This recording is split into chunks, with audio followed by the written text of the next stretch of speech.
Good evening. I'm Lucy Handley, Adult Programs Coordinator at the Ridgefield Library. Before we start tonight's program, which is part one of three of Protest and Praise, 250 Years of American Poetry, I'd like to mention that we have an upcoming program this Thursday. It's in person. It's called Revolutionary Artifacts and the Stories They Tell with the Museum of Connecticut History. They'll have some artifacts and tell all about the history of the time. Our presenter tonight, Barb Jennis, is an award-winning poet whose work has appeared widely in literary journals and anthologies, as well as in 3 chapbooks. As Poet Laureate of Ridgefield from 2020 to 2023, she founded the Poetry in the Garden series held annually in July at the Keeler Tavern Museum and History Center. Barb also hosts and curates the monthly Poems for Connecticut's Four Corners. It's a virtual series for the Ridgefield Library. And tonight's program is made possible by the Friends of the Ridgefield Library. Welcome, Barb. Well, thank you, Lucy, and thank you, Ridgefield Library. Thank you, everyone, for coming. And thank you also to the Friends of Ridgefield Library, which I believe is one of our sponsors, which is great.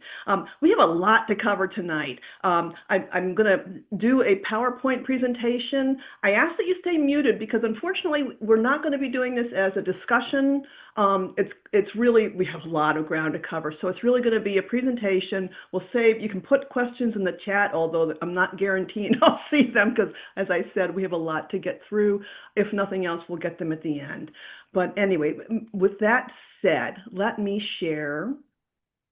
And then I want to also, how can I share with the sound? Ooh, I went right past that, didn't I? Hold on. Well, anyway, let's see. I may have to go back out and come back in, but slideshow from beginning. All right, here we go. Session 1. A lot of experts through centuries have noted that poetry and history are really close cousins. One affects the other. Plato said poetry is nearer to vital truth than history. William Carlos Williams said it's difficult to get the news from poems, yet men die miserably every day for lack of what is found there. Even J.D. Salinger, it's history, it's poetry, which I love. And then Aristotle chimed in too. Poetry expresses the universal and history the particular. For this reason, poetry is more worthy than history. And if you're a poet, you'd like to hear that. If you're a historian, maybe not so much. But and I just want to kind of give a ground rule with what this and the following 2 sessions will be. What this session is a curated selection of poems that reflect major events in our nation's history, often expressing opposing viewpoints, which is great. What it isn't. A comprehensive survey of American poetry since our founding. It's more like speed dating with American poetry since 1776, excuse me. It is not rabid American rah-rahism. It's not a patriotic play, of color and stripes, stars and stripes. It's not even a collection of landmark poems from each of the eras that we'll be covering, like the ones you probably studied in high school, although we'll get a few of those in. It's not a roundup of poems by America's leading poets because many of the poets represented are little known and took a lot of research to find even. It is not an academic overview of major poetic movements. In fact, we'll make no reference to things like the New York School and things like that unless one of the poets is represented. And then it's not the pronouncements of a historian. I am not a historian. I'm a retired English teacher. I'm a poet who loves poetry and how it can affect the way we think, the way we act. And then it's also, as I mentioned previously, it's not a discussion seminar. Unfortunately, we're going to not have a lot of time to discuss. So, but please, as I mentioned, put questions in the chat. If nothing else, we'll see them at the end, and we'll get there. So, let's start with the American Revolution. Well, let me go back here because I want to just give you a little bit of background. As England made more demands on the colonists and placed more restrictions on the American colonies in the run-up to the war, the colonists lashed back in anger, which was expressed by violent means, but also in verse. And therefore, poetry became an outlet for the patriots' indignation. Poetry appeared in manuscripts in the form of newspapers or broadsides or pamphlets. So it was widely disseminated if possible. And then also many Revolutionary era poems were sung in public, which is great because even people perhaps who were illiterate at the time could pick up the sentiments of the poems. It's interesting. In reviewing a critical study of Revolutionary poems for Poetry magazine in 1916, the editor of the magazine, Harriet Monroe, said of the era, quote, "It was a period which produced full-grown patriots, but its poets were extremely sophomoric," which is a bit of a snob approach to it. But it's true. A lot of, and probably some of the poems, if you read them in advance, especially the Revolutionary War poems, are very laden with allusions to the Bible and to mythology and all sorts of weighty diction that isn't always a lot of fun to read. In fact, a lot of the early poems in this packet, we're just going to kind of talk about them as opposed to read them and really deep dive into them. What they also were trying to do at the time, everybody loved Milton's Paradise Lost at this period of history. And so a lot of the poets were trying to create a national epic, and that just led to disasters. Although those long form poems set the stage for other poets like T.S. Eliot and Pound later on. And although not represented so much in the poems we're going to look at tonight, the Patriots and Loyalists both used versification to parody politicians and political documents.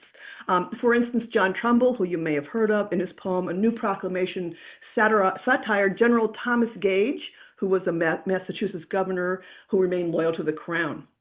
So Americans, like us, have been getting news through parody for centuries. It's not something new to us today.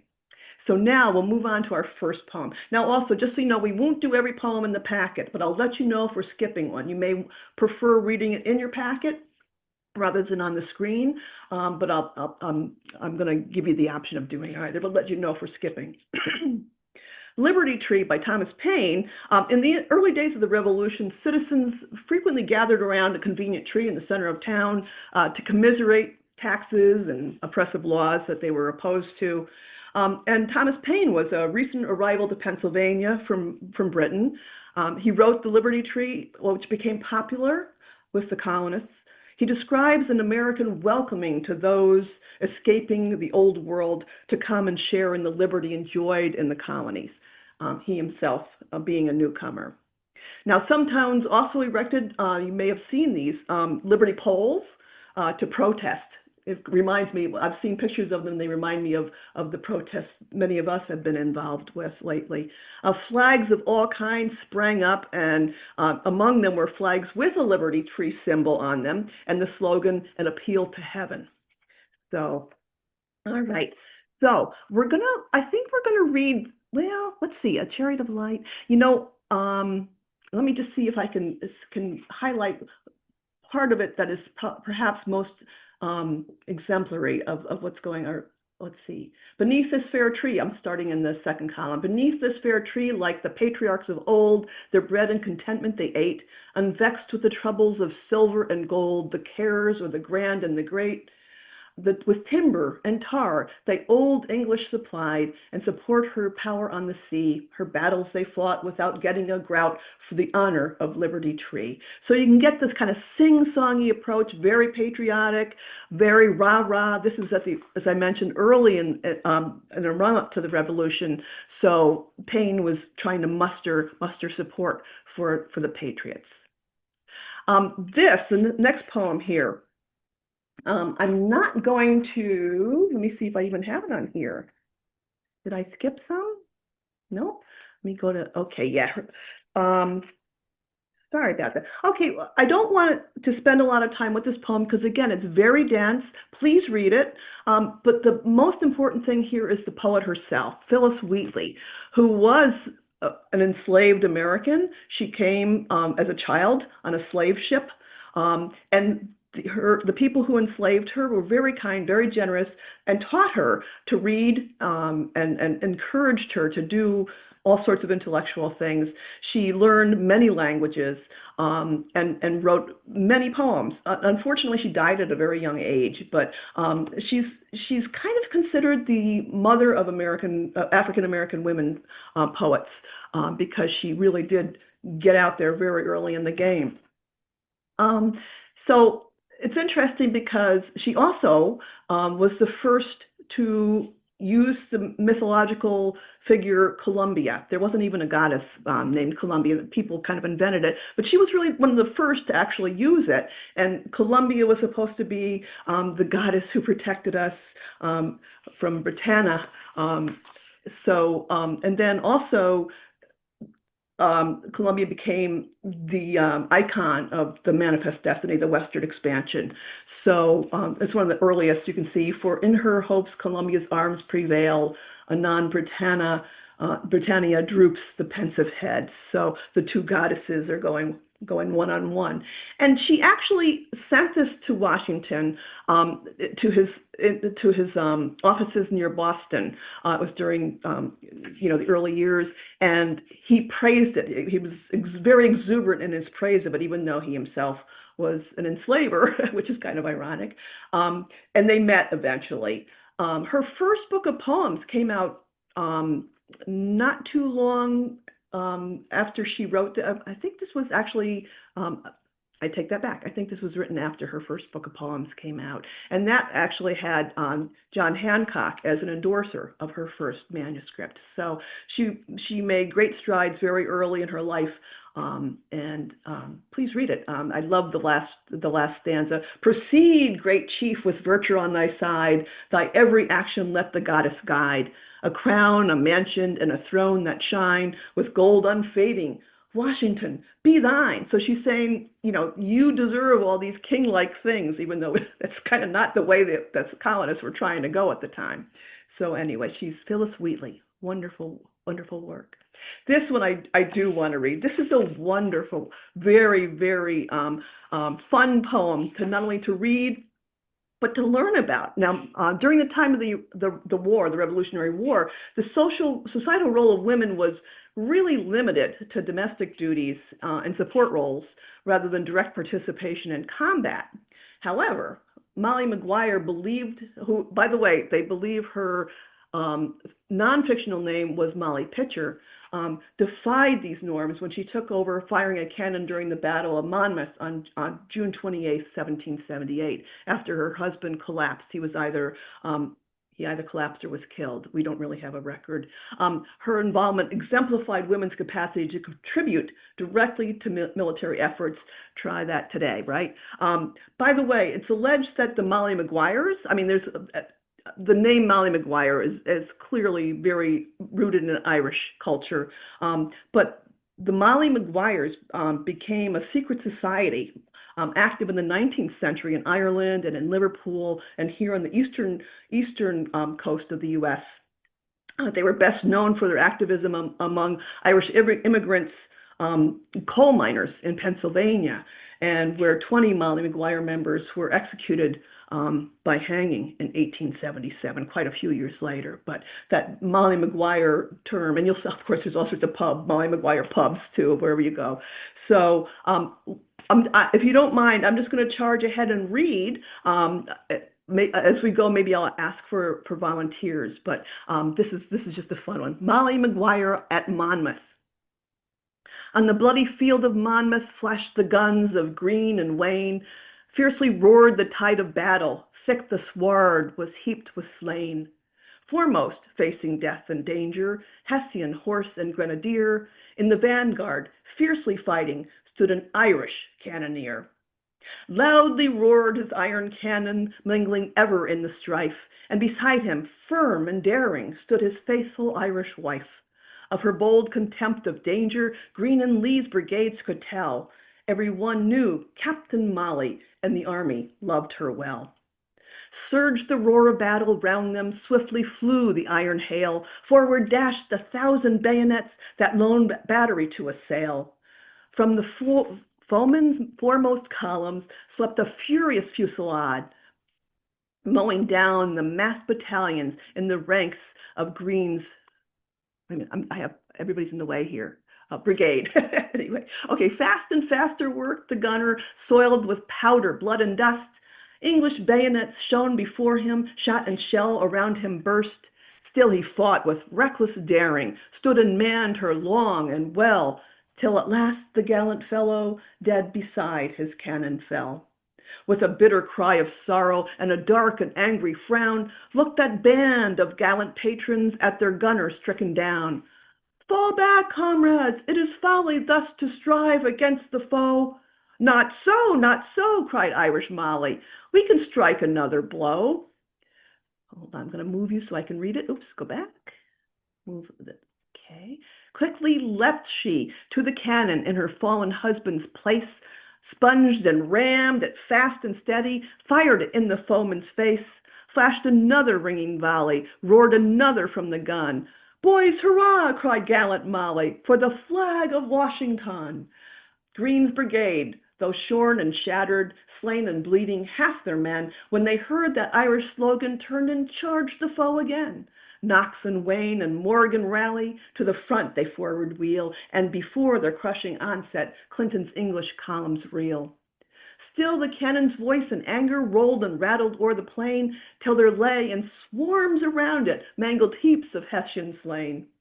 Forward, charge them with the bayonet, 'twas the voice of Washington, and there burst a fiery greeting from the Irish woman's gun.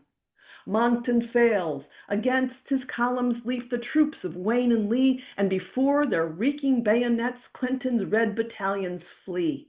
Morgan's rifles, fiercely flashing, thin the foe's retreating ranks, and behind them onward dashing, Ogden hovers on their flanks. Fast they fly, these boasting Britons, who in all their glory came, with their brutal Hessian hirelings to wipe out our country's name. Proudly floats the starry banner, Monmouth's glorious field is won, and in triumph, Irish Molly stands beside her smoking gun. So I love that poem. It's just so wonderful. And not only is it a wonderfully feminist poem, but it's just, it's very, very uplifting to read and energetic. So, okay, Concord Hymn. I'm actually going to, I hope well, you know what? I don't think I activated the sound, so I'm not sure I can get the YouTube video to have the reading here. So you know what? Maybe, hold on. I keep losing this. Maybe I'll ask for a male voice. Would someone be willing to read Concord Hymn? It doesn't have to be a male voice. It would be nice, but we can have a female voice. If so, just unmute yourself and volunteer.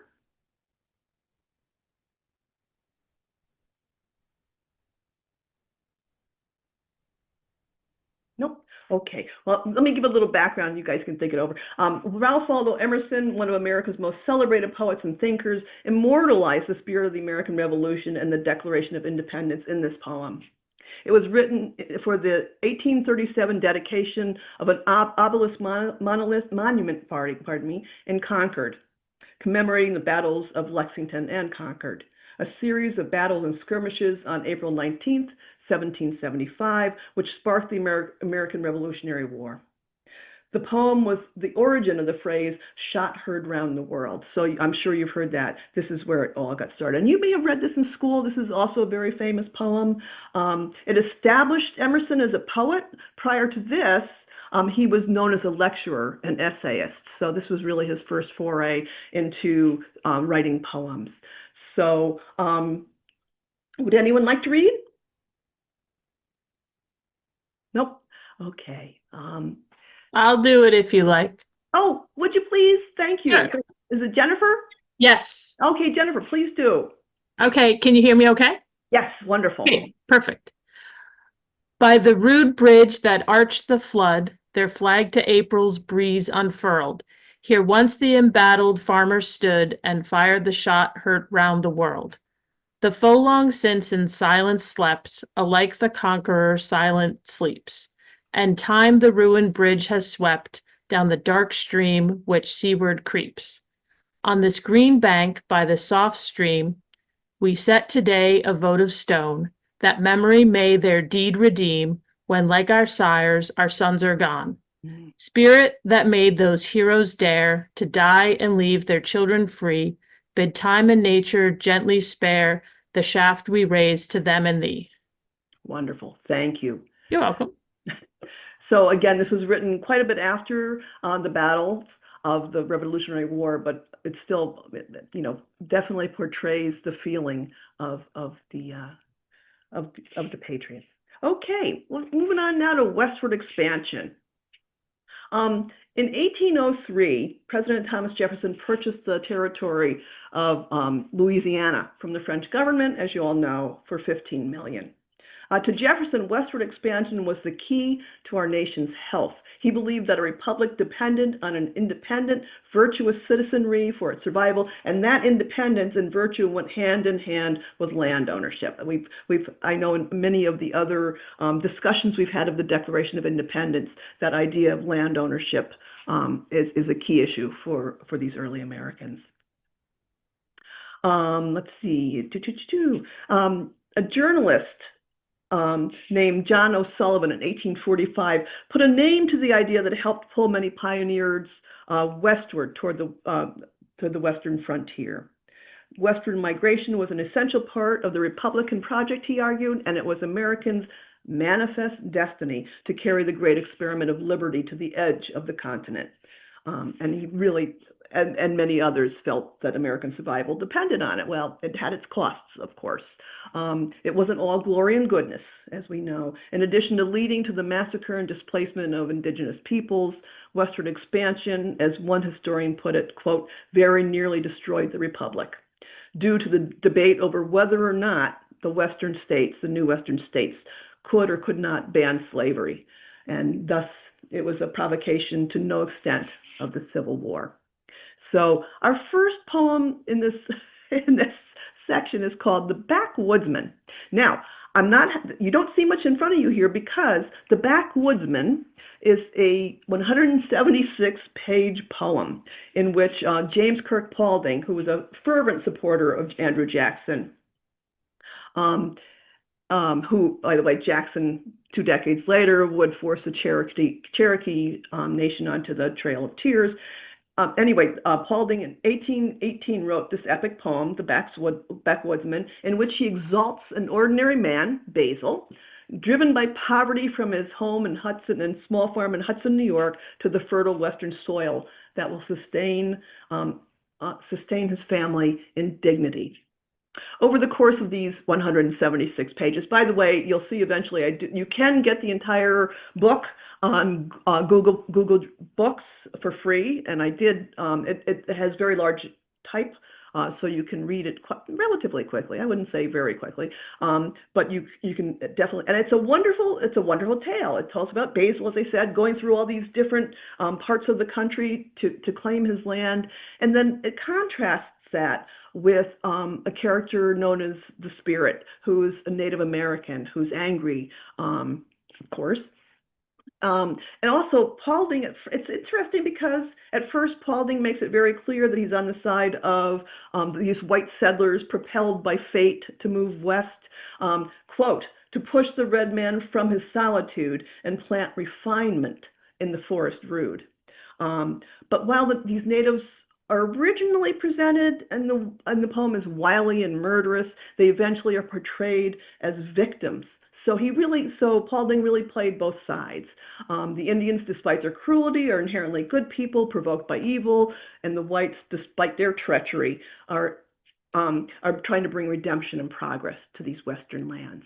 So I pulled 3 short pieces of it. I'm not going to read them all. I think you can read them on your own, but just to give you an idea of how beautifully Paulding portrays some of these lands that Basil and his family passed through. I'm going to do the one over on the far right-hand side. With keen-edged axe some ward against the wood and girdled trees that ages there had stood, while trusty rifle close beside them lies to guard from wily Indians' dread surprise. Some urged the plow where'er the land was clear, and some went forth to chase the half-tame deer that looked them in the face with wistful ken, as wondering what could be these stranger men. Women and children all were busy here to meet the pressures of the coming year. A long, drear winter now before them lay, and shorter waxed each passing day. So you can kind of get the sense of the melody of this family's journey, and they're settling in a new land, and their fears and winter and crops and Indians and all sorts of things that they didn't have to worry about in Hudson, New York. But there they dealt with poverty and poor crops. So let's keep going here. On Westward Ho. Hold on a second here. Okay. We're not going to read this in its entirety either. Everyone, of course, knows of other poems. Pioneer, Oh Pioneer, Walt Whitman's poem to westward expansion. This one is also quite, rah-rah, let's get going, guys.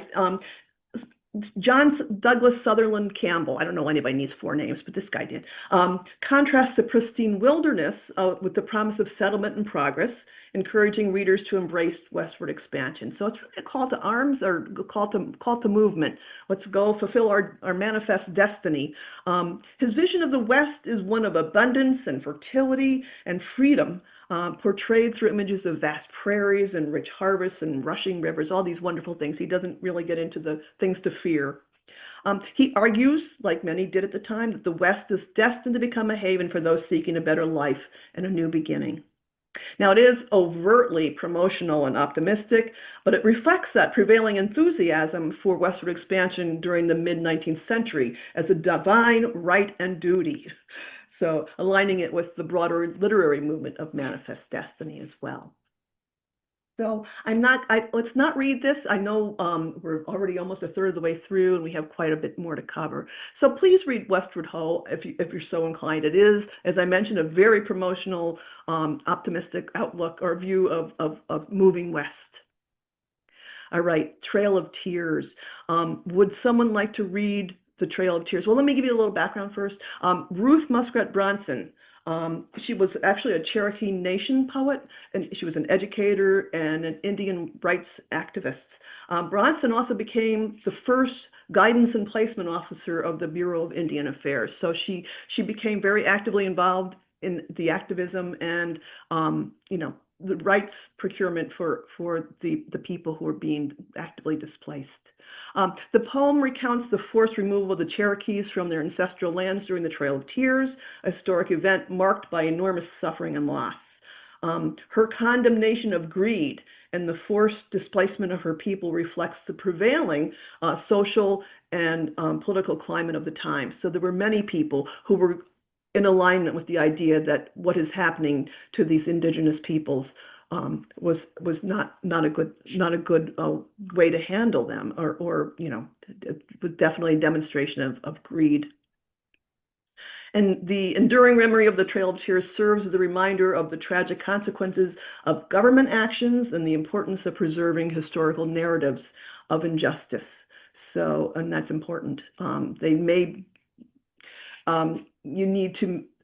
I'm sure you'll all see things that have happened with different databases in our own country of historical injustices. So it is something that very much has to be preserved and protected. Would anyone be so kind as to read The Trail of Tears for us? I'll read it, Barb. Okay, thanks. Hey, Sandy. Yeah, hi. Yeah, I just had it in front of me, like so that I could see it better, but I'll go back onto the screen here. The Trail of Tears, Ruth Margaret Muskrat Bronson. In the dark they shriek and groan, in the dark the tall pines moan as they guard the dismal trail.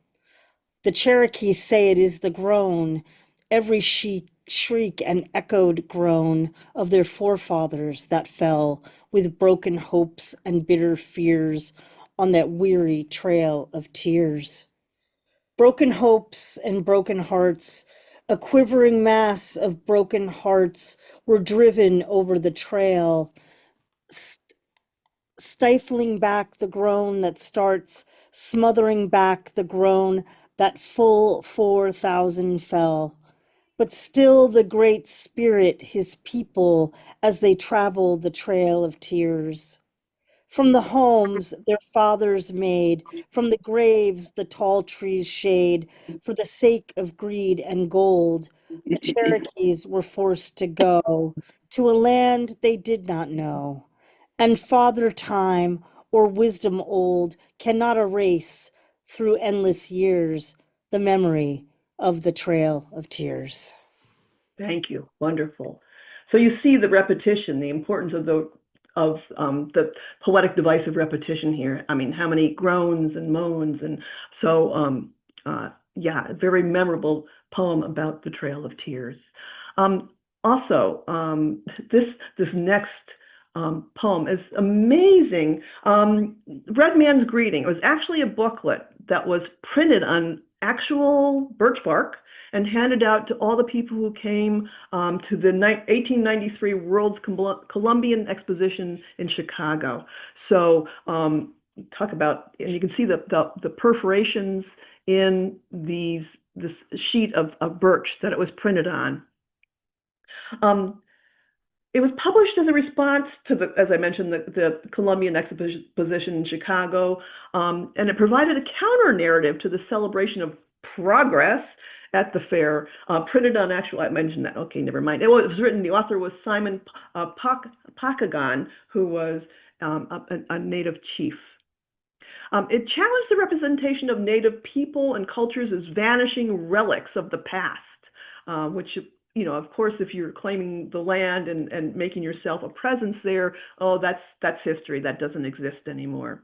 And not only did the fair take place on stolen and unceded Native land, but it also helped cement harmful colonial narratives about Native people that still persist to this day.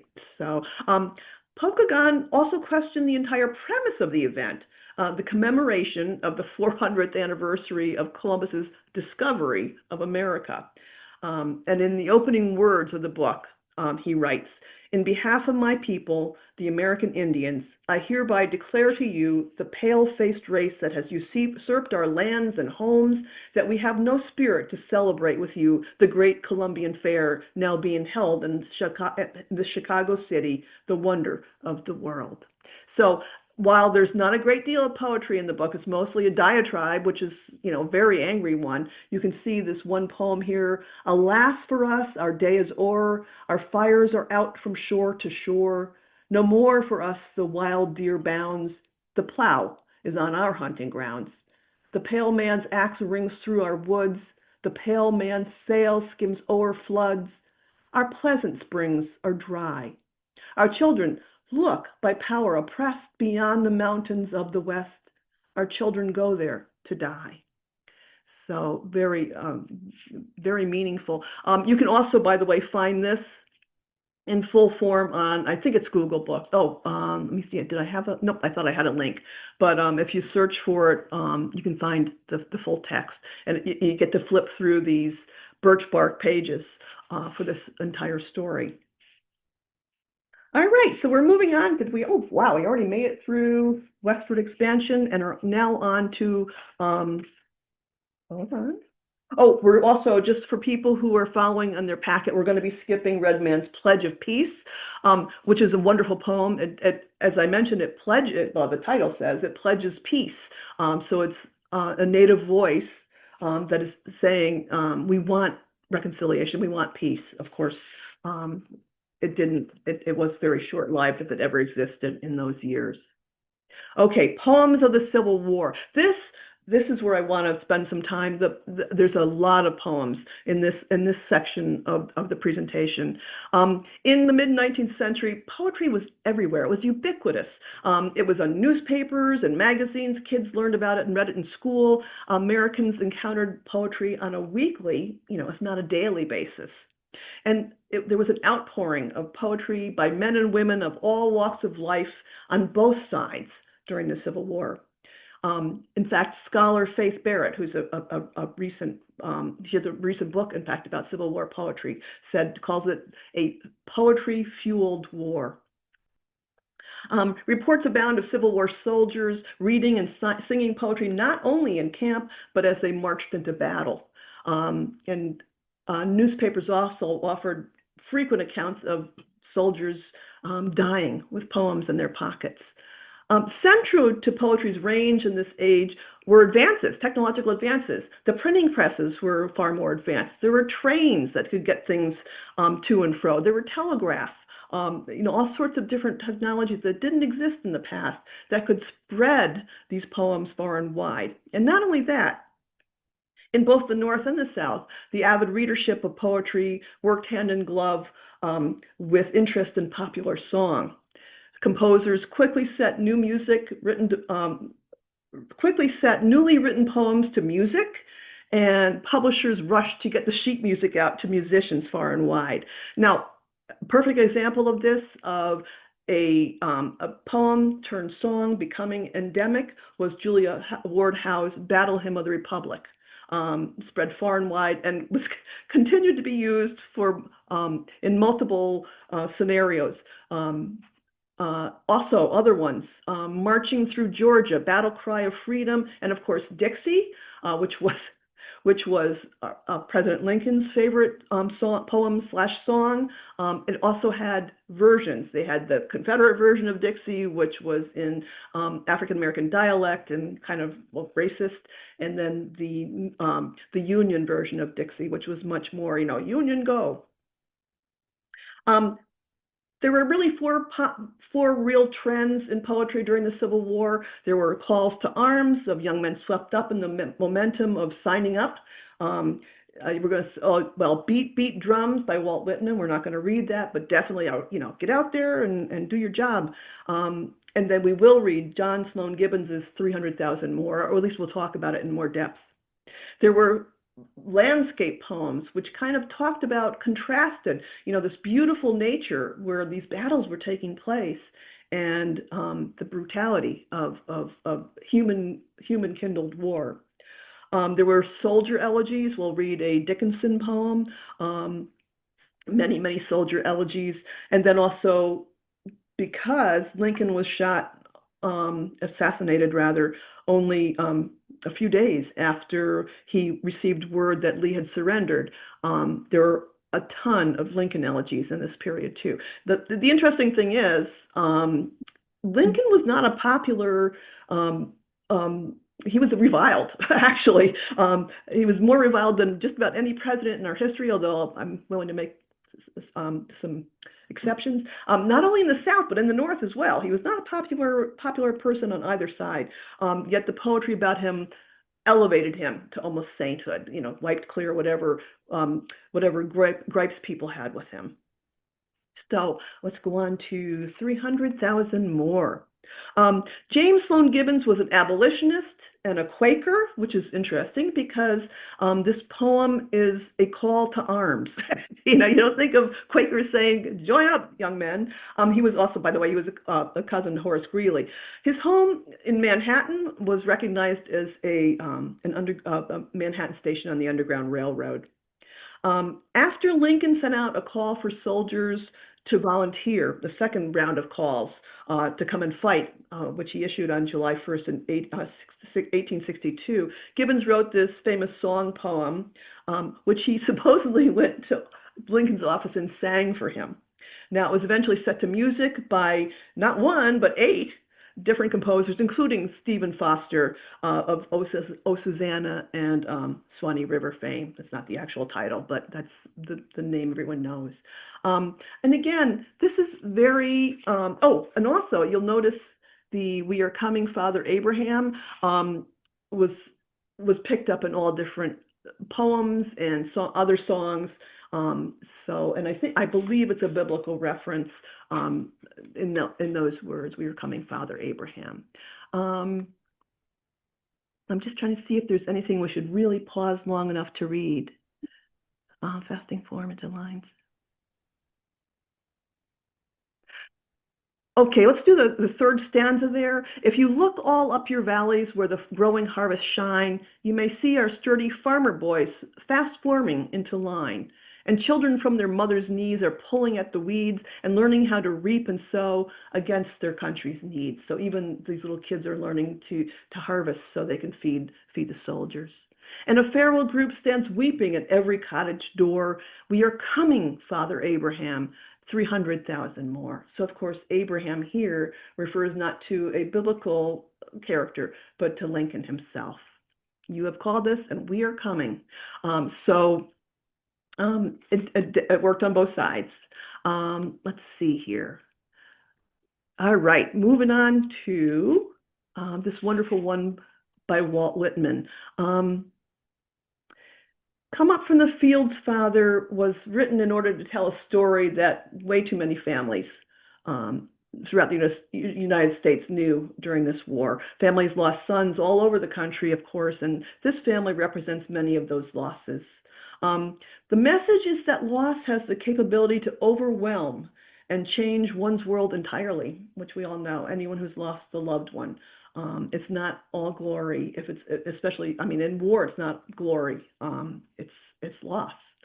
Despite the prospering farm and the beautiful surroundings described in his poem, the death of the only son changed the mother's life irreparably. And she's described in the last stanza as contemplating suicide. Now, what's interesting about this poem is it goes from, as I mentioned, a really bucolic description, and even through most of the poem, you're believing that the son, the son has survived. He's going to be coming home, mother. The man who wrote the letter to us says he's going to make it, and yet the mother's intuition tells her that's not so, that he's gone. So would anyone like to take a stab at the first side of the page, and then we'll have somebody take over on the second side?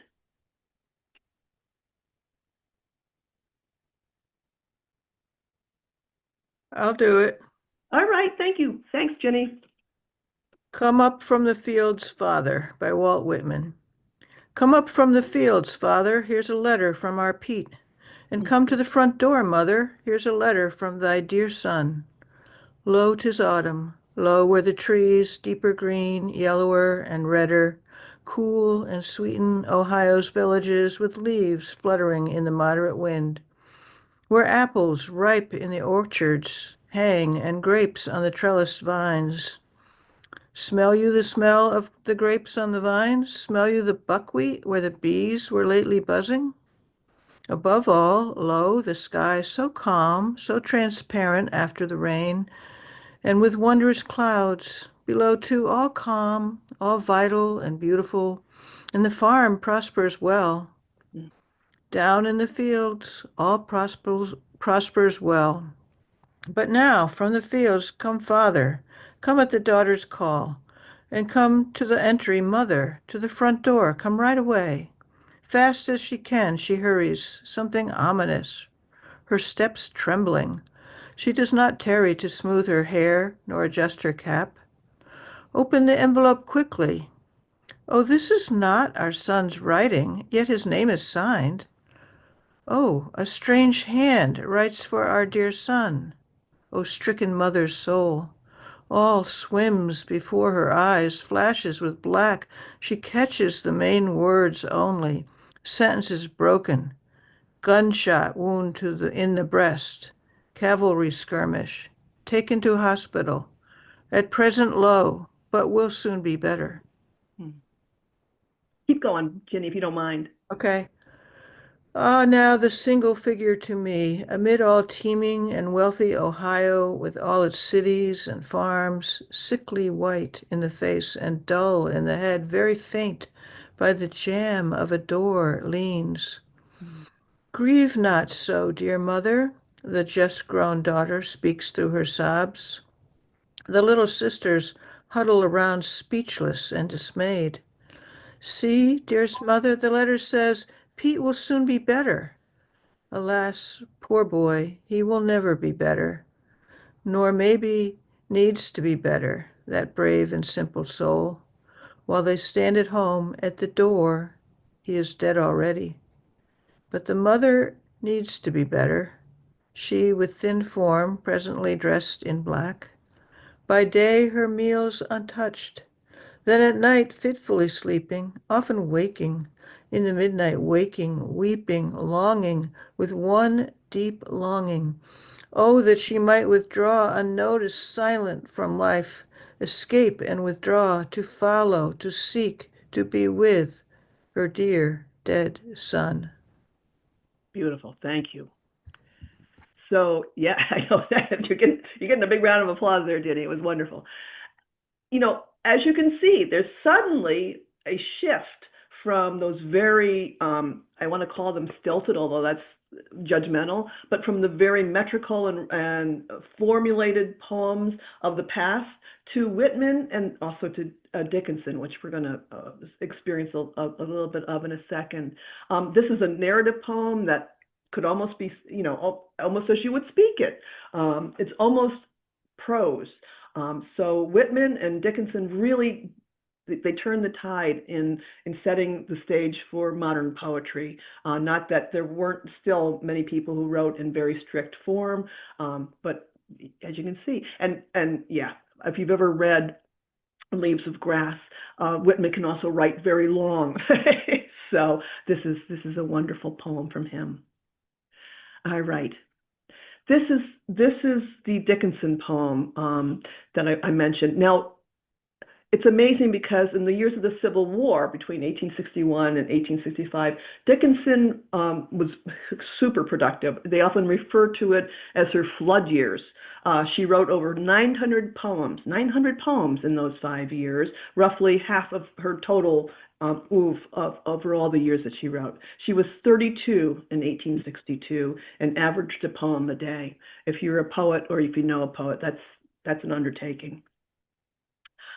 Dickinson followed the war really closely, of course. She was immersed in it. People from her town, from Amherst, were going off and being killed, including the son of a very good family friend. And she was deeply distressed by the senseless loss of life. Many poems use explicit battle images and were written in response to specific Civil War campaigns, although not always in explicit terms. Some of the poems include a flash of blue, a sweep of gray, a flash of blue, a sweep of gray.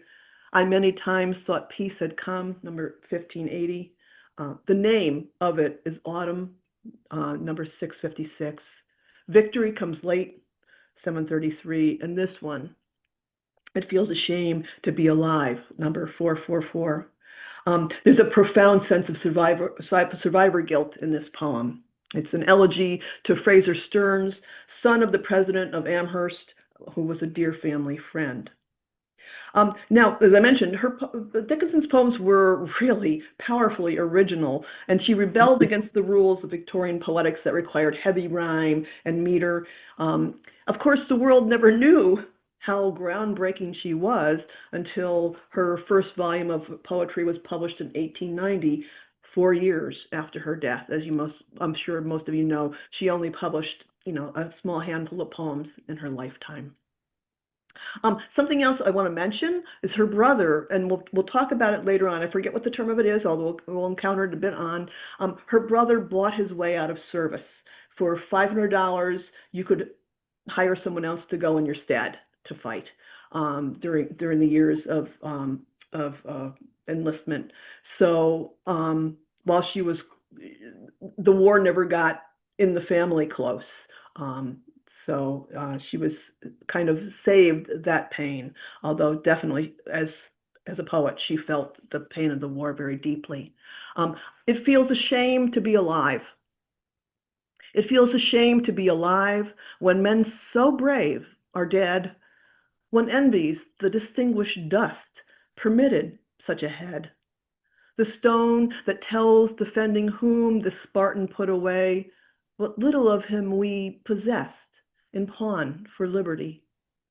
The price is great, sublimely paid. Do we deserve a thing that lives like dollars, must be piled before we may obtain?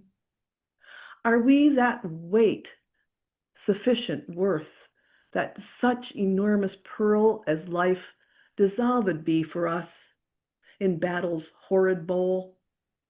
It may be a renown to live. I think the men who die, those unsustained saviors, present divinity.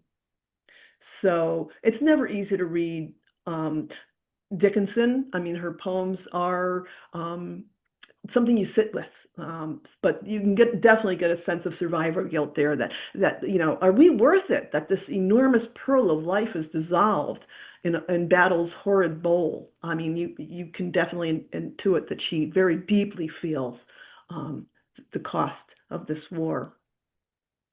So it feels a shame to be alive. Another poem that is probably very familiar to you. In fact, you probably, I'm Protestant, and we sang this very frequently in church, both as a Christmas carol, but also as a regular hymn. It's called Christmas Bells, Henry Wadsworth Longfellow. It tells of the narrator hearing Christmas bells during the war. He opens the poem with a stanza expressing optimism before quickly falling into the pessimistic mood, despairing that, quote, hate is strong and mocks the song of peace on earth, goodwill to men, a biblical verse.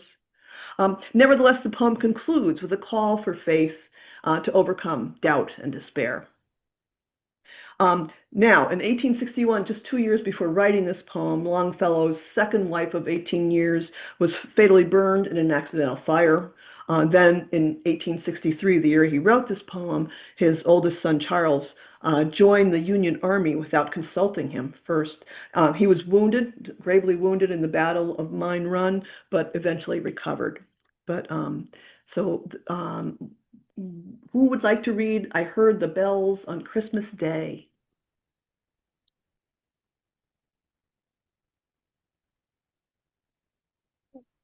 Wait, I hear someone. Gwen, are you saying yes? No, but I No. couldn't. Oh, boy. Okay, I'll read it. Oh, thank you. I heard the bells. It's hard not to sing it. I know, right? I heard the bells on Christmas Day. Their old familiar carols play, and wild and sweet the words repeat of peace on earth, goodwill to men. And thought how, as the day had come, the belfries of all Christendom had rolled along the unbroken song of peace on earth, goodwill to men. Till ringing, singing on the way, the world revolved from night to day, a voice, a chime, a chant sublime of peace on earth, goodwill to men. Then from each black accursed mouth, the cannon thundered in the south, and with the sound the carols drowned of peace on earth, goodwill to men. It was as if an earthquake rent the hearthstones of a continent and made forlorn the households born of peace on earth, goodwill to men. And in despair, I bowed my head. There is no peace on earth, I said, for hate is strong and mocks the song of peace on earth, goodwill to men. Then pealed the bells more loud and deep. God is not dead, nor doth he sleep.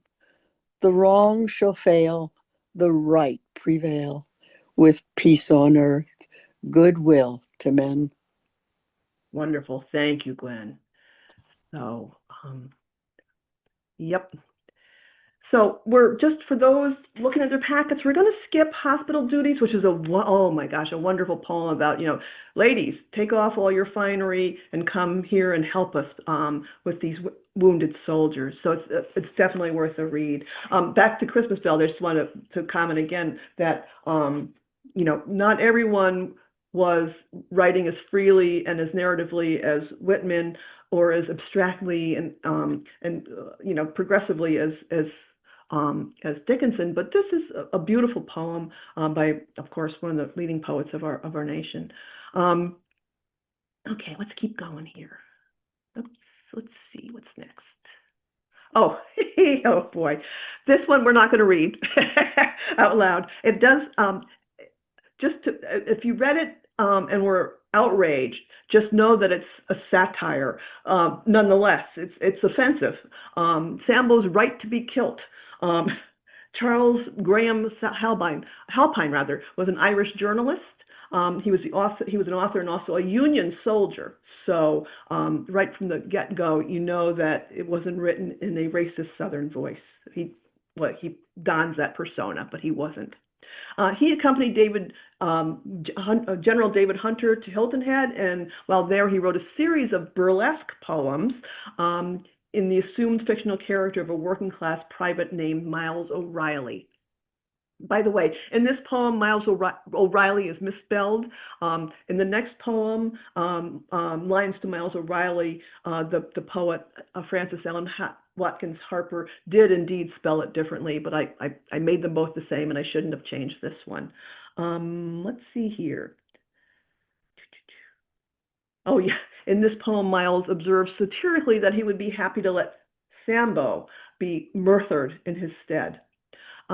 He presents the virulent anti-Black racism of the working-class Irish immigrants of his day, who were conscripted against their wishes into the army. I don't know if you've heard of the New York draft riots of 1863. Rioters made up mostly of recent Irish immigrants protested the Enrollment Act, which mandated that all male citizens, whether long-term or immigrants filing for citizenship between the ages of 20 and 45, enroll for the military draft. The rioters are especially adamant about the commutation provision. This is the term I was trying to think of before with Emily Dickinson's brother, which allowed drafted men to pay for a substitute to take their place or a $300 to $500 fine to avoid military service, leading many to label this commutation provision and the war as a whole as a rich man's war, a poor man's fight. Halpine died in 1868, the victim of an accidental overdose of chloroform intended to help cure one of his severe headaches. So anyway, this is an interesting read. I'm not going to, although you can kind of tell that there's someone other than a racist Southerner or a Confederate soldier or Confederate writer at work here, because in the stanza here, he says, though Sambo's black as the ace of spades, his fingers a trigger can pull, and his eye runs straight on the barrel sight. So he's actually complementing the ability of the African American soldiers to fight. But read that. It's, again, remembering that it's a satire. Let's see here. Okay, Lines to Miles O'Reilly. Now, not everyone knew this was a satire. It was printed in the New York Herald in 1862, but still, some people might have taken it seriously, including Frances Ellen Watkins Harper, who was an American abolitionist, a suffragist, poet, temperance activist, teacher, speaker, and writer. Frances was born free in Baltimore. She was one of the first African American women to be published in the United States. And she was even more popular than Paul Laurence Dunbar for many years. We're going to read some of his work too. She published more than 80 poems, including The Slave Mother and To the Cleveland Union Savers, in which she champions Sarah Lucy Bagby, the last person in the United States to be returned to slavery under the Fugitive Slave Law. So, and that's if you get a chance to look that up, it's called, again, To the Cleveland Union Savers. Wonderful poem, just angry. Now, in this poem, she refers to Little Mac. Let's see if I can find where she talks about Little Mac. Third, I'm sorry? third stanza. Thank you. Yeah. You blame us that we did not rise and pluck war from a fiery brand, when Little Mac said if we did, he'd put us down with iron hand. Now, Little Mac in this kind of context referred to George Brinton, an American military officer who served as the governor of New Jersey at the time and as commanding general of the United States Army. He was a bit of a racist. Even though he was a Union soldier, he viewed slavery as an institution recognized in the Constitution and entitled to federal protection wherever it existed. So of course, just as in these times, there are those among us who may have very liberal viewpoints. There are those among us who may feel very differently about what the Constitution and the Declaration of Independence do grant us. So Let's see if there's anything else. Okay, let's just read from there on. And when we sought to join your ranks and battle with you side by side, did men not curl their lips with scorn and thrust us back with hateful pride? And when at last we gained the field, did we not firmly, bravely stand and help to turn the tide of death that spread its ruin o'er the land? We hardly think we're worse than those who kindled up this fearful strife, because we did not seize the chance to murder helpless babes and wife. And had we struck with vengeful hand the rebel where he most could feel, were you not ready to impale our hearts upon your northern steel? O'Reilly, men like you should wear the gift of song, like some bright crown, nor worse than ruffians of the ring strike at a man because he's down. So an angry response to the satirical Sambo's right to be killed. Okay, so let's see. We're moving on. Oh, we're skipping the Colored Soldiers, the Paul Laurence Dunbar, very long poem, very worth a read. Interesting because in that time he wrote in very formal structure and very high diction. So, but read the Colored Soldiers on your own, if you will. All right, we're getting there. Reconstruction. I'm going to try to shorten my notes a little bit because I want to get through the whole packet. During the war, 360,000 Union soldiers died, while the war cost the Confederate Army 258,000 soldiers. About 60% of those fatalities were due to disease as opposed to actual battle. Still, all told, America lost more soldiers in the Civil War than the total number killed. And believe this, more soldiers in the Civil War than the total number killed in the 2 world wars, Korea and Vietnam. So that's an amazing loss of American lives. So, of course, everybody had very strong feelings. Interestingly, during Reconstruction, most leaders of the Confederacy returned very quickly to the nation and felt no desire to undo the results of the war. Robert E. Lee swore a loyalty oath to the federal government within 2 months after Appomattox, and to Southerners everywhere, he counseled, submit, just submit. Jefferson Davis, however, never applied for pardon, and until his death, steadfastly refused the loyalty oath. So that shows, you know, the cross-section of Southern response to this thing that was happening with suddenly three amendments to the Constitution offering many rights to a people that they never thought they would be granted to. And also in the South, persistent terror before this lurid fantasy they had of all these freed Black men fired up orators and writers. More than 1 of every 3 human beings in the South at that time was a formerly enslaved person. The ratio terrified those who brooded on it, and many did. Again, we have a great selection of poems and poets from this time, many satirical. I'm trying to think if I included any of the ones that are in song form. Nope. Now, Sidney Lanier wrote many poems during this period of time. He was born in Macon, Georgia. He served in the Confederate Army. He actually carried with him a flute and a book of poetry all through the war. He had to endure a winter in the notorious Point Lookout prison camp, where he contracted tuberculosis, which ultimately led to his death, his very early death. After the war, he wrote many poems in Southern and often racist dialect, including a famously brutal one titled Civil Rights. If you want to look up Civil Rights, it's a really brutal poem.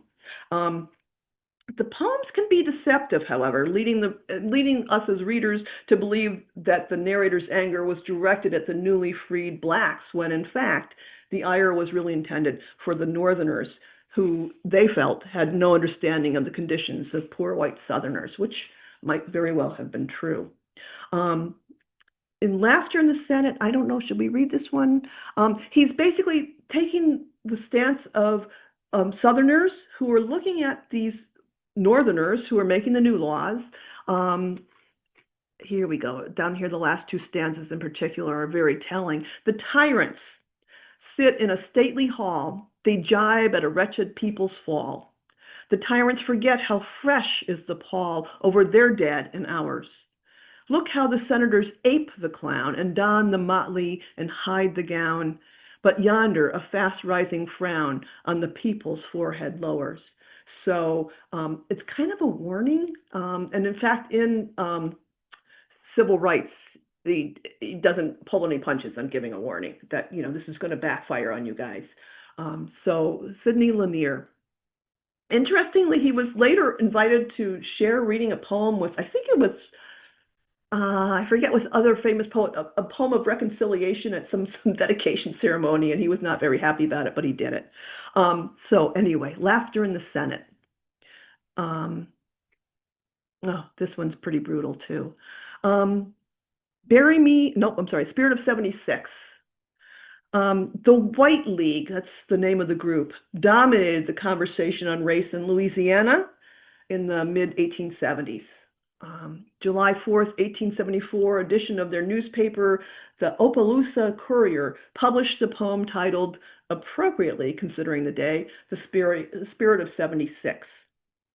The poem foresaw a day when whites would once again control every aspect of American life. It was written by James Maurice Thompson, a popular writer who had served in the Confederate Army. And we'll just read sections of this, and you can see how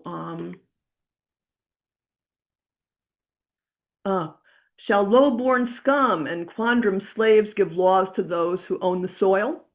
No, by our grandsires' bloody graves. No, by our homesteads bought with toil. Our rights are rooted in our lands. Our law is written in the sky. Fate flings the fiat from her hands. The whites must rule the land or die. So this is like, oh my gosh. And then you can see in the last stanza, hold fast, brave hearts. The day is nigh when howling conclaves dare not meet, when all these mongrel fiends shall fly to some putrescence daubed retreat. Blow fate's decree from sea to sea, from sky to sky, from realm to realm. Our ship of state eternally shall have a white man at the helm. Wow. So still lots of anger lingering well into the Reconstruction period. However, the opposing viewpoint is of these newly freed, formerly enslaved peoples, although Frances Allen Watkins Harper was born a free woman, but still she spoke for those who were not. Bury me in a free land. She implies in this poem that the speaker is dying soon, which lends her request a sense of urgency. The message being presented as a sort of deathbed wish also gives us the request stronger moral authority. Harper's poem seems to threaten that the narrator will haunt those who survive, as she could not rest if she was buried in a land where people were still enslaved. She republished this poem. It was published prior to the war, in fact, and she republished it after the emancipation in January of 1864. In fact, an excerpt from this poem appears on the wall of the Contemplative Court, a space for reflection at Smithsonian's National Museum of African American History and Culture. I don't know if you've ever been there. It's the room with the wonderful water. Anyway, the excerpt reads, I ask no monument, proud and high to arrest the gaze of the passers-by. All that my yearning spirit craves is bury me not in a land of slaves. So again, well worth a read. And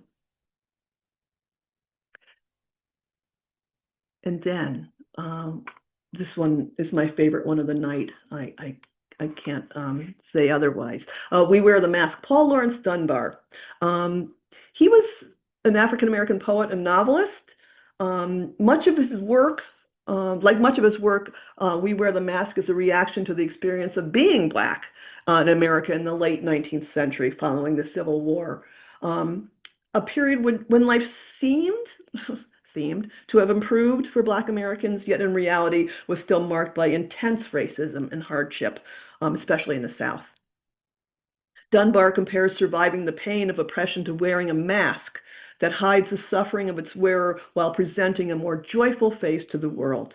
In much of the poetry and literature that depicts African Americans, there's a trope of the happy slave, an enslaved person who is perfectly content with their circumstances. And this poem seeks to undo that stereotype and expose it as not being nothing but a performance for survival. That's exactly what it is. And it's very similar to the double consciousness of Frederick Douglass, if you've read his work. And also, I don't know, hopefully many of you have read Percival Everett's novel James, where you have code switching, the parent, Jim, teaching James, teaching his children to code switch when they're talking to whites.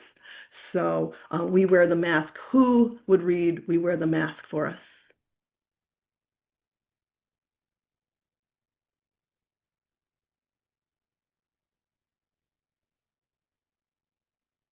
I'll read it. Okay, please. We Wear the Mask by Paul Laurence Dunbar. We wear the mask that grins and lies. It hides our cheeks and shades our eyes. This debt we pay to human guile. With torn and bleeding hearts, we smile and mouth with myriad subtleties. Why should the world be overwise in counting all our tears and sighs? Nay, let them only see us while we wear the mask. We smile, but O great Christ, our cries to thee from tortured souls arise. We sing, but oh, the clay is vile beneath our feet and long the mile. But let the world dream otherwise. We wear the mask. Thank you. You're welcome. I love that last couple lines, but let the world dream otherwise. We wear the mask. So just so powerful. Very, very powerful. Okay, moving on now to World War I. Most of our impressions of World War I poetry comes from British poets, like Rupert Brooke and Wilfred Owen and Robert Graves. American literature of World War I was really dominated by fiction, Hemingway in particular. But still, poems were written by American soldiers, ambulance drivers like E. Cummings, nurses, and a few, and even Ezra Pound had some references to the war in several sections of his poems. The first poem we're going to look at is I Have a Rendezvous with Death by Alan Seeger. Now, Seeger was probably one of the more familiar of the World War I American poets. He was from an upper class family. He attended Harvard. He shared an apartment with T.S. Eliot in Paris. And in fact, it was in Paris where he joined the French Foreign Legion. He had a profound desire to experience war and was killed by machine gun fire at the Battle of Somme in 1916. I Have a Rendezvous of Death was not published until after his death. In addition to romanticizing the idea of dying in battle, it reverses the usual take on spring that as the renewer of life. And instead, spring brings improved weather, which means larger scale military operations can occur, and your likelihood of dying increases. So spring is the bringer of death as opposed to harbinger of renewal. And I'll read this. I have a rendezvous with death. I have a rendezvous with death at some disputed barricade. When spring comes back with rustling shade and apple blossoms fill the air. I have a rendezvous with death when spring brings back blue days and fair. It may be he shall take my hand and lead me into his dark land and close my eyes and quench my breath. It may be I shall pass him still. I have a rendezvous with death on some scarred slope of battered hill, when spring comes round again this year and the first meadow flowers appear. God knows 'twere better to be deep pillowed in silk and scented down, where love throbs out in blissful sleep, pulse nigh to pulse and breath to breath, where hushed awakenings are dear. But I've a rendezvous with death at midnight in some flaming town, when spring trips north again this year, and I to my pledged word am true, I shall not fail that rendezvous. Boy, talk about a death wish, right? Boy. And then a lot of the poems have to do with the experience of war, the longing for war, the fear of war. This one, Death Mask of an Unknown Soldier. Hortense King Flexner was an American poet, of course, and a professor. Her lovely Shakespearean sonnet here reverses the idea that death offers the opportunity for great revelation, as was a common theme in poetry of the era. Here, instead, revelation is not momentous or profound. It is paltry, amusing, and commonplace. So would anyone like to read Death Mask of an Unknown Soldier? Sandy, you know you do. Okay, I'll do it. Thank you. Sure. Okay. Let me just get the better version so I can, yeah. Okay. Death Mask of an Unknown Soldier, Hortense King Flexner. Death is dark sleep, and death is very still. Yet in this sleeping face, shadowed, too lean, there lives a little smile, aloof and chill, a little mocking smile that lurks between the even lips, firm sealed, final as stone, and the nostrils subtle lift. The eyes are stern, and in their hollows dark all pain is shown. Yet the face smiles in gentle unconcern, something he knew too surely as he came to the narrow door with youth upon his head, something he saw as by a livid flame, paltry, amusing, commonplace, instead of what he'd thought. And so he closed his eyes.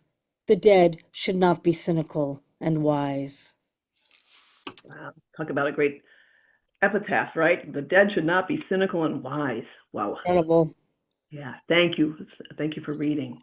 Let's see, let's keep going here because we're running close on time. Oops, let me go back.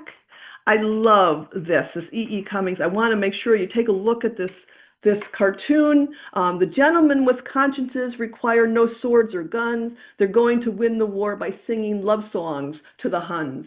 So it's a poem about this wonderful E.E. Cummings poem is a poem about a conscientious objector. Now, Olaf is actually kind of a layered character that is partially based on a true conscientious objector. He's a composite figure in one true incident of an objector who were brutalized by the people who were trying to get them to sign up. An officer asked what the objector would do if a German came through the window and raped his sister, to which the objector replied, "I have to be honest, sir, I have no sister."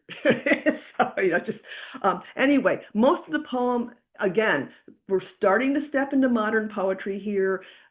E.E. Cummings definitely was quirky in his punctuation and in his abstractions, but I don't want to stop and read it. There's a wonderful reading on YouTube if you plug in "I Sing of Olaf Glad and Big," and it tells about how they beat the crap out of this poor guy for refusing to serve.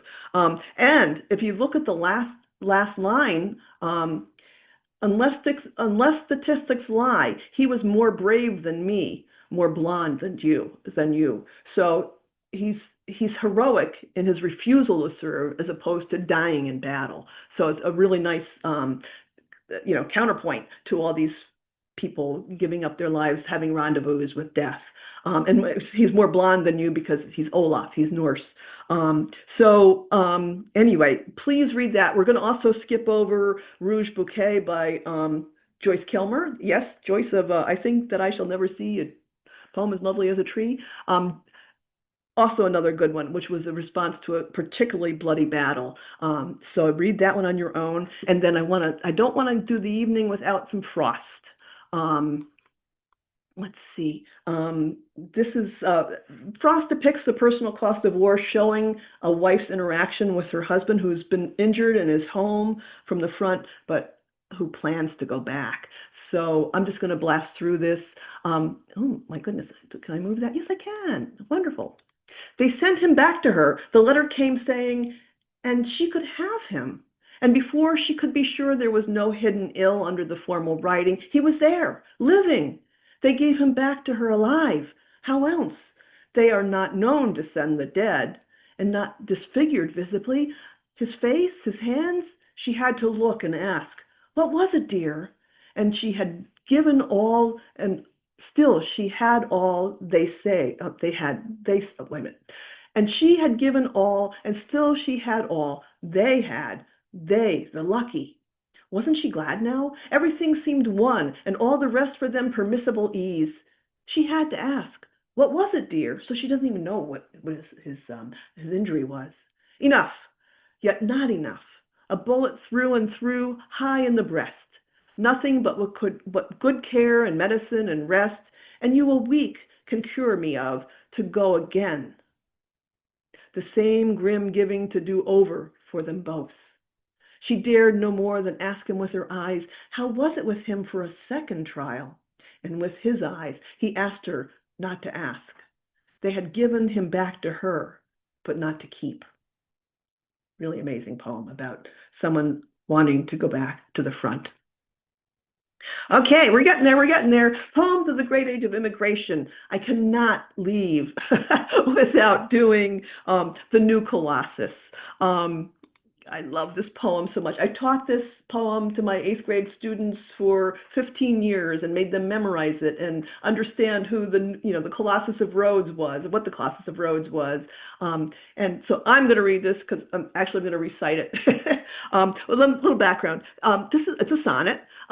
Emma Lazarus symbolizes the notion, of course, of America as the land of opportunity, the golden door, a beacon of hope for immigrants. Written in 1883, the poem famously inscribed in the base of the Statue of Liberty welcomes those who seek refuge and freedom in the United States.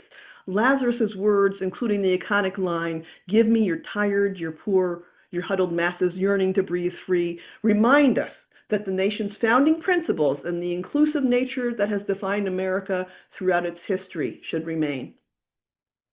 She was a New York socialite. Her father, Moses, became a successful sugar refiner, and hobnobbed in Newport and Manhattan. As an act of civic duty, as a socialite, Lazarus wrote this poem to help fundraise to build the base for the Statue of Liberty on this piece of landfill called Ellis Island.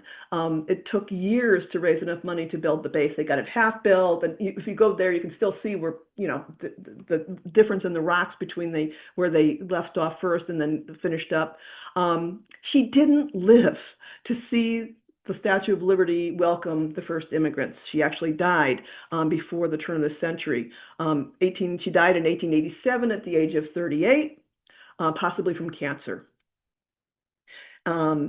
Anyway, the Golden Door, of which she wrote, served more than often as a pathway to detention and deportation by the time Ellis Island closed its doors in 1954. So she might have been disappointed by what happened at the base of the Statue of Liberty. So the new Colossus. And just so you know, let me just tell you, the old Colossus, the Colossus of Rhodes, which is the brazen giant of Greek fame, was mythologically purported to straddle the harbor into Rhodes, or the inlet into Rhodes. It didn't really. It was stood on a hillside overlooking the harbor, but nonetheless, the myth persisted that it had conquering limbs astride from land to land. She's comparing the Statue of Liberty to that brazen giant with his sword and, waiting to conquer anyone who dares to sail into his harbors. So not like the brazen giant of Greek fame with conquering limbs astride from land to land.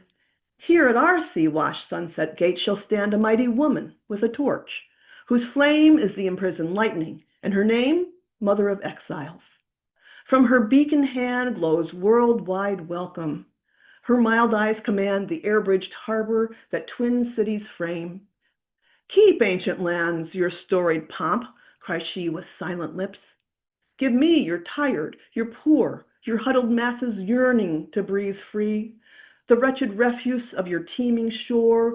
Send these, the homeless, tempest-tossed to me.